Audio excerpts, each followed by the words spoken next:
Hello friends, welcome to my YouTube channel. Friends, जैसा कि आज सोमवार है, सावन का महीना में सोमवार को शिव भगवान जी का व्रत कथा होता है और अन्य दिन भी सोमवार को व्रत कथा सुनना चाहिए, बोलना चाहिए। तो फ्रेंड्स, आज मैं आपको शिव भगवान जी की व्रत कथा सुनाऊंगी। अगर आप मेरे वीडियो पे चैनल पर न्यू है तो प्लीज़ मेरे चैनल को सब्सक्राइब कर लीजिए, मेरे वीडियो को लाइक कीजिए, शेयर कीजिए और कमेंट कीजिए और चैनल को मेरा सब्सक्राइब करने के बाद बेल आइकन प्रेस ज़रूर कीजिएगा, जिससे कि मेरी सारी न्यू वीडियो की नोटिफिकेशन आपको मिल सके। तो चलिए दोस्तों, मैं आपको व्रत कथा बोलकर सुनाती हूँ। गुरुरुद्र नामक एक पापी निषाद नित्य वन में जाकर जीव हत्या और चोरी आदि दुष्कर्म करता था। एक बार शिवरात्रि के दिन वह अपनी गर्भवती स्त्री के साथ भोजन की खोज में निकला, परंतु संयोगवश उसके हाथ कुछ न लगा। निराश होकर वह एक सरोवर के पास एक बेल के वृक्ष की आड़ में छुपकर इस आशा में बैठ गया कि जल पीने आए पशु को मारकर अपनी भूख को मिटा सके।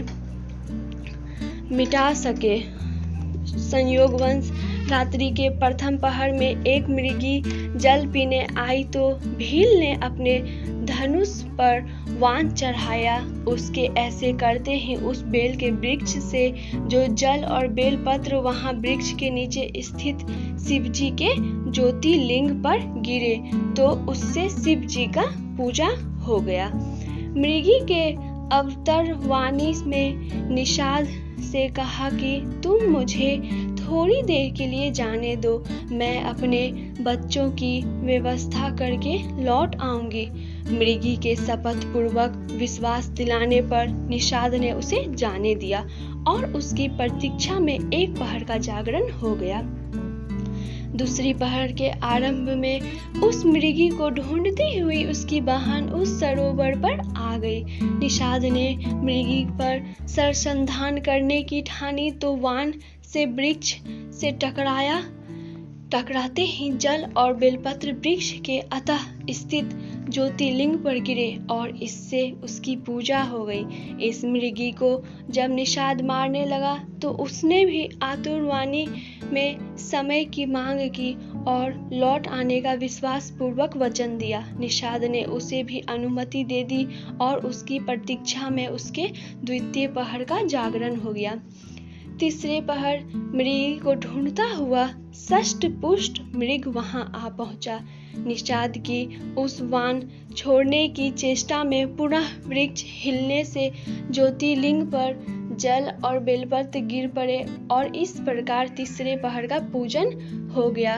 मृग ने भी कतारवाणी में निषाद से अपनी बच्चों की व्यवस्था के लिए समय देने की मांग की और अपने लौट आने का सौगंध खाकर विश्वास दिलाया। उसकी प्रतीक्षा में निषाद का तृतीय पहर का जागरण हो गया। घर पहुंचने पर तीनों ने एक दूसरे को अपनी एक जैसी कहानी सुनाई तो मृग ने मृगियों को बच्चों के लालन पालन का दायित्व सौंपा। स्वयं निषाद के पास जाने की सोची।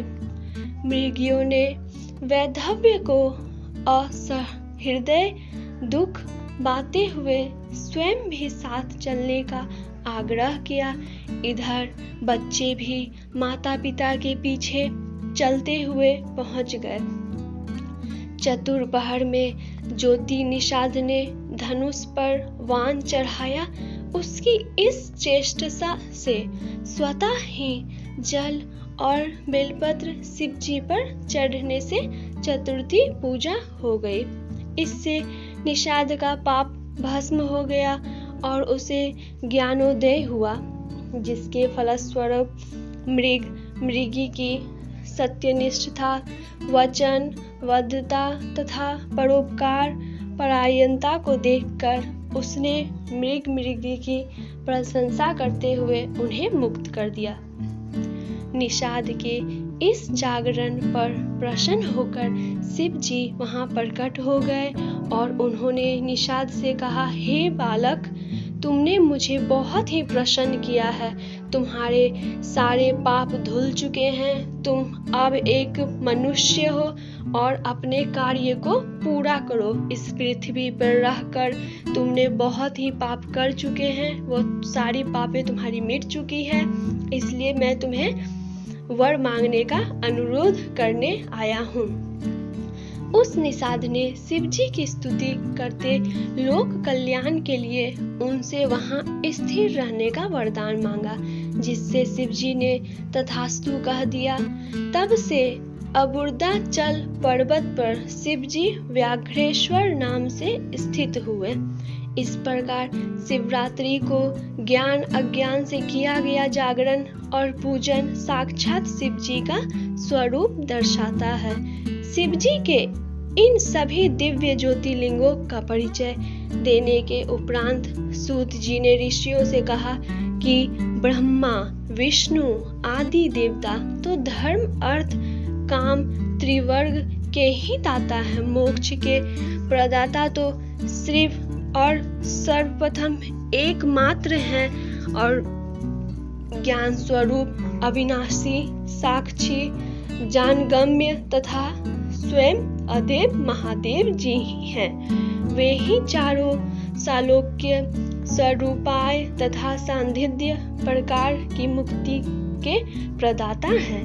शिव जी को सृष्टि के आदि में निर्गुण परमात्मा से सगुण शिव जी बनकर अभिभूत हुए हैं। त्रिगुणातीत शिव जी से में और सगुण रुद्र में सगुण और आभूषण के समान आकार वेद को छोड़कर और कोई वेद नहीं है। शिव जी ही ब्रह्मा विष्णु आदि देवों के सहायक हैं। तभी देवों का लय शिव जी में ही होता है और आत्म कल्याण के इच्छुक सभी मनुष्य तथा देवता उसी शिव का ही भजन करते हैं।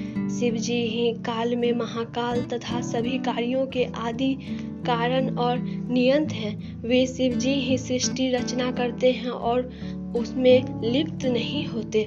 जिस प्रकार जल में अग्नि आदि तेज की परछाई का मान्य होता है परंतु वह वास्तव में उनमें प्रविष्ट नहीं है, उसी प्रकार शिव सृष्टि में लिप्त नहीं है। जैसे अग्नि प्रत्येक काष्ठ देख नहीं सकता वैसे ही सृष्टि के अणु प्रत्ययाणु में व्याप्त शिव जी को साधन ही देख पाता है। वैसे मनुष्य मृत्तिका और स्वर्ण उपाविभेद के अनेक हैं। जिस प्रकार एक ही सूर्य जल में अनेक दिखाई देता है उसी प्रकार एक ही शिव भ्रांति के अनेक भासते हैं। भ्रांति नाश होते हैं, अभय बुद्धि हो जाती है। अहंकार से मुक्त निर्मल और बुद्धिमान जीव शिव के प्रसाद से शिवस्त्र को प्राप्त होते हैं। यह सारा उपयुक्त विवरण प्रस्तुत करने के उपरांत सूत जी बोले, अपने मन और हृदय से सोचने लगे कि मैंने क्या कर दिया, मैंने इस धरती पे इतना पाप कैसे कर दिया। वह बोले, पुण्यात्मक ऋषियों, यह परम पवित्र दिव्य एवं गुप्त ज्ञान साक्षात शिव जी ने विष्णु को, विष्णु जी ने ब्रह्मा जी को, ब्रह्मा जी ने संकादिका को, संकादिका ने नारद को, नारद ने व्यास जी को और व्यास जी ने सूत जी को और मैंने आपको सुनाया है। अगर आपको किसी भी प्रकार का कष्ट है, किसी भी प्रकार का आपके ऊपर बुरा साया है तो आप यह पवित्र कथा सबको सुनाइएगा, उनकी सारी विघ्न दूर हो जाएंगे। इसके भवन मनन से कुछ दुर्लभ नहीं रहती है, सभी रिद्धियां सिद्धियां प्राप्त हो जाती है। यह कहकर उन्होंने अपने बोली को विराम डाला और वह समझ गए कि मुझसे आप कोई भी दुर्लभ कार्य नहीं करना है, मुझे इस धरती पे और कोई पाप नहीं करना है, सबके साथ मुझे अच्छा से व्यवहार करना है। जब खुद शिव जी प्रकट होके मुझे यह वरदान दिए हैं तो मैं कभी भी किसी भी तरह का पाप नहीं करूँगा। मेरे ऊपर किसी भी प्रकार का श्राप था तो वो दूर हो चुका है।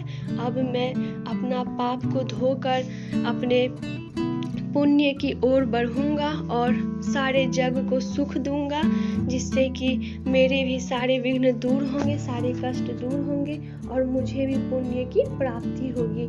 यह कथा सुनने से, बोलने से सभी प्रकार के कष्ट दूर होते हैं। यह कथा सुनने से भी लोगों के काफ़ी दुख दूर होते हैं और बोलने से भी काफ़ी मन को शांति मिलता है और अच्छे रहते हैं। कथा को पूरा सुनना बहुत ही ज़रूरी है। कथा को सुन के, जैसे कि पुरानों कालों में कहा गया है कि जब किसी भी कथा को सुनने के लिए हम बैठते हैं या उसे पढ़ते हैं तो पूरा कथा को सुना जाता है। यह कह के उन्होंने अपने बोली को विराम देते हुए वहाँ से चले गए। तब शिव जी भी अपने मन ही मन सोचने लगे कि मेरे भक्तों को, मेरे इतने सारे भक्ते हैं जो मेरी इतने आचरण करते हैं, इतने मुझे मानते हैं, मैं भी इस सृष्टि को अपने नेत्र से, अपने प्रभाव से हमेशा सुख शांति में रखूंगा। यह कहकर शिव जी भी मन ही मन प्रसन्न होने लगे। तब उन्होंने यह कहते हुए कहा कि उसे भी अपना बुद्धि आ चुका है, वह भी अब यह सब कार्य नहीं करेगा।